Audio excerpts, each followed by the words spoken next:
कोणी लिहिलं आहे मला माहीत नाही, पण अतिशय सुंदर आहे, मार्मिक आहे, विचार करायला लावणारं आहे, प्रेरणा देणारं आहे. व्यवस्थित समजून घ्या आणि ऐका. तुम्ही एकही झाड लावू नका, ती आपोआप उगवतात, तुम्ही फक्त ती तोडू नका.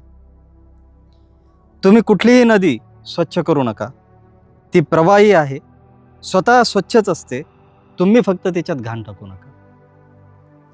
तुम्ही शांतता प्रस्थापित करण्याच्या नादी लागू नका, सर्वत्र शांतताच आहे, तुम्ही फक्त द्वेष पसरवण्याचं काम बंद करा. तुम्ही प्राणी वाचवण्याचा प्रयत्न करण्याची गरज नाही, ती क्षमता निसर्गात आहे, तुम्ही फक्त त्यांना मारू नका आणि जंगलं जाळू नका. तुम्ही माणसं काही व्यवस्थित करण्याचा प्रयत्न करू नका, सर्व व्यवस्थितच आहे, फक्त तुम्ही स्वतःच व्यवस्थित राहा. हे निसर्ग नियमता आहे. निसर्गामध्ये ह्या सर्व गोष्टी अवेलेबल आहेत. निसर्ग स्वतःची काळजी घेण्यासाठी स्वतः सक्षम आहे.